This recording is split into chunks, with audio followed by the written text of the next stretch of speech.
Good morning, all of you.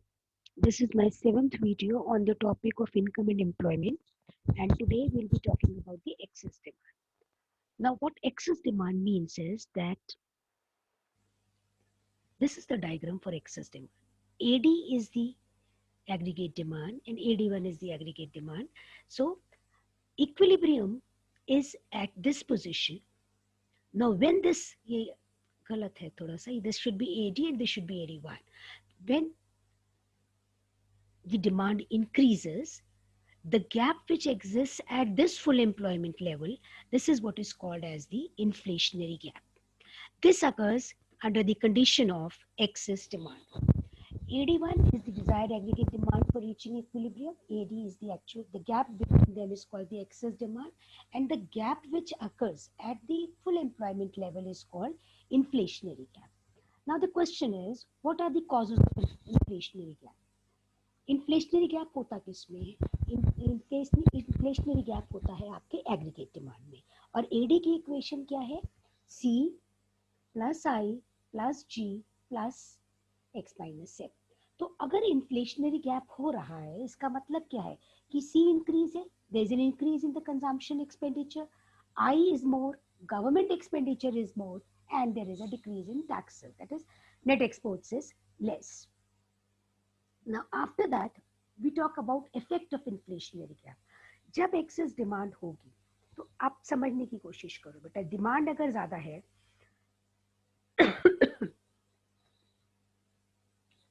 उसको meet करने के लिए प्रोड्यूसर्स जो है वो सप्लाई बढ़ाएंगे. अब अगर इकोनॉमी फुल एम्प्लॉयमेंट लेवल के बियॉन्ड वर्क कर रही है तो उस केस में हम आउटपुट को नहीं चेंज कर सकते.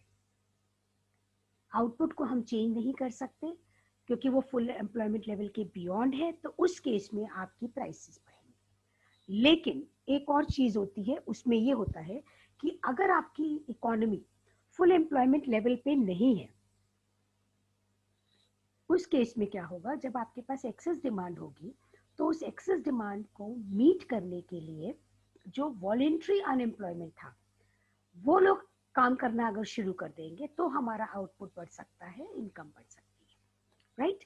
बट अगर वो फुल एम्प्लॉयमेंट लेवल के बियॉन्ड है तो हम नहीं कर सकते इस बात को. अब इसके बाद आता है आपका, हम इसे करें तो स्टॉप कैसे करें? तो इसको स्टॉप करने के लिए आपके पास बेसिकली तीन तरह की पॉलिसीज होती है. एक हम कहते हैं मॉनेटरी पॉलिसी, जो मनी सप्लाई को कंट्रोल करता है, जो हमारा सेंट्रल बैंक करता है, इंडिया के केस में आरबीआई करता है. दूसरी आपकी होती है फिस्कल पॉलिसीज. फिस्कल पॉलिसीज का मतलब होता है policies relating to the expenditure and revenue of the government. और तीसरी आपकी होती है अदर पॉलिसीज. अब पहले स्टार्ट करेंगे, जो फर्स्ट स्टेप है हम वो स्टार्ट करेंगे, वो है आपका इन्फ्लेशनरी ये monetary policy. Monetary policy refers to the policy of change in the money supply. अब मनी सप्लाई को चेंज करने के लिए दो तरीके होते हैं. एक होता है आपका क्वांटिटेटिव तरीका, when the quantity of money supply is change. Qualitative second case होता है. अब क्वांटिटेटिव मेजर्स पे आ जाइए. क्वांटिटेटिव मेजर्स आपके होते हैं चार पांच चीजें. सबसे पहले हम बात करते हैं बैंक रेट की. What actually is bank rate? Bank rate का मतलब होता है the rate at which the commercial banks they borrow from the central bank. Repo rate क्या होता है? फॉर लॉन्ग टर्म, जो लॉन्ग टर्म के लिए बोरो करते हैं कमर्शियल बैंक, वो आपका बैंक रेट हो जाता है. और जो शॉर्ट टर्म के लिए बोरो करते हैं वो आपका रेपो रेट हो जाता है. रिवर्स रेपो रेट वो होता है जब central, this is a revision of what you have done in money and banking. Reverse repo rate आप पता वो होता है जो कमर्शियल बैंक का जो सरप्लस फंड्स होते हैं उनको वो सेंट्रल बैंक में रख देते हैं. They park their excess funds in the central bank and the central bank gives them a rate of interest which is called as reverse repo rate. Open market operations क्या होते हैं? जो government securities होती हैं उसको bye और cell किया जाता है, उसके हिसाब से आपका चेंज हो जाता है. Cash reserve ratio, every commercial bank has to deposit a certain cash reserve of the total demand deposits which is decided by the central bank, that is called as CRR. और statutory liquidity ratio होता है कि जो हमारा legal reserve ratio होता है जो central bank set करता है, उसके दो कंपोनेंट्स होते हैं. एक वो रिजर्व रेशियो जो सेंट्रल बैंक में रखा जाता है, और दूसरा वो रिजर्व जो है, जो लिक्विडिटी रेशियो जो कमर्शियल बैंक के अपने पास होता है। अब एक्सेस डिमांड के केस में क्या होता है, inflation, the central bank increases, उसे कैसे कंट्रोल करता है, central bank bank rate increase कर देता है। जब वो बैंक रेट इंक्रीज करता है तो this discourages the commercial bank from taking loans from central bank, so their lending power will decrease or credit creation capacity decreases. They will lend less. So जब वो उनके पास पैसा ही इतना नहीं होगा जो है लोन देने के लिए, तो पब्लिक को जो है वो लोन कम जाएगा। जब पब्लिक के पास लोन कम जाएगा तो मनी सप्लाई कम हो जाएगी, उससे आपका कंजम्पशन जो है वो कम हो जाएगा। फिर नेक्स्ट हम आते हैं रेपो रेट। रेपो रेट जो है, अगर एक्सेस डिमांड कंडीशन होती है तो repo rate central bank increase कर देता है, तो शॉर्ट टर्म के लिए जो लेंडिंग कैपेसिटी होती है कमर्शियल बैंक्स की, वो फॉल कर जाती है। जब लेंडिंग कैपेसिटी कम हो जाते हैं तो वो लोन्स कम देंगे, जब लोन्स वो कम देंगे तो ऑटोमेटिकली मनी सप्लाई कम हो जाएगा और एग्रीगेट डिमांड आपकी फॉल हो जाती है एक्सेस डिमांड सिचुएशन में। नेक्स्ट हम बात करते हैं reverse repo rate. Central bank borrows money from the commercial bank, basically does not borrow money. The commercial bank has excess of funds, so it keeps like a savings account. जैसे हमारा savings account होता है, हम अपने excess funds को save कर लेते हैं और rate of interest लेते हैं।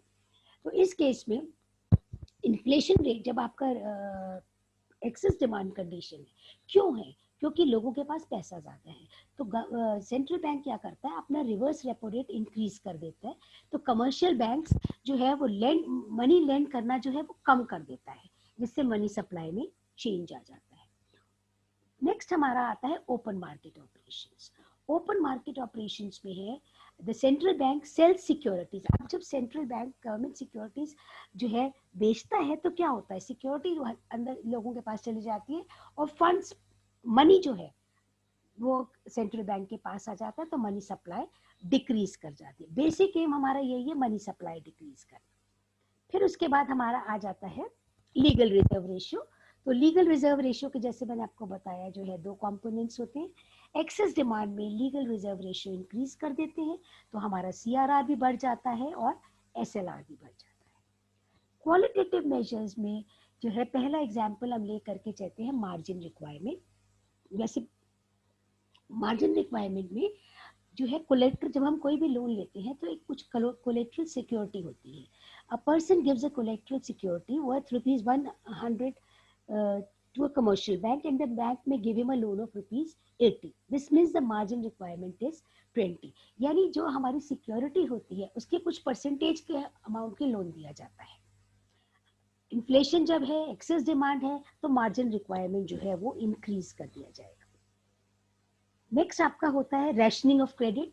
रैशनिंग क्रेडिट एक्सेस डिमांड है क्योंकि लोगों के पास पैसा ज्यादा है, तो सेंट्रल बैंक जो है अलग इंस्ट्रूमेंट्स यूज करके एक कोटा सिस्टम कर देती है कि इतना ही जो है पर्टिकुलर सेक्टर्स में आप लोन दे सकते हैं। इससे जो है रैशनिंग जो है इंट्रोड्यूस हो जाती है और लोन आपका कम हो जाता है। फिर एक टर्म होता है जिसे हम कहते हैं मॉरल सुएजन। मॉरल सुएजन में central bank gives moral instructions, persuades the commercial banks to follow its guidelines.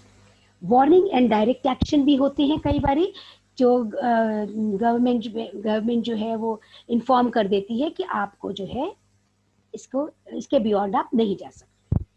Last चीज हमारी आती है फिस्कल पॉलिसी। फिस्कल पॉलिसी जो है वो है इनकम और एक्सपेंडिचर ऑफ द गवर्नमेंट। क्योंकि हमारी एडी ज्यादा है तो हमें एडी को कम करना है, इसलिए सबसे पहली चीज क्या किया जाता है, टैक्सेशन। गवर्नमेंट टैक्सेस बढ़ा देती है, जब गवर्नमेंट टैक्सेस बढ़ा देती है तो लोगों की डिस्पोजेबल इनकम कम हो जाएगी, और जब डिस्पोजेबल इनकम कम हो जाएगी लोगों की तो ऑटोमेटिकली जो है उनकी डिमांड भी कम हो जाएगी। सेकेंड पॉइंट होता है decrease in the government expenditure. Government expenditure, government को अपना अननेसेसरी एक्सपेंडिचर डिक्रीज करना होता है। जब वो अननेसेसरी एक्सपेंडिचर डिक्रीज करेगी तो मनी सप्लाई कम होएगा, एग्रीगेट डिमांड लोगों की कम हो जाएगी।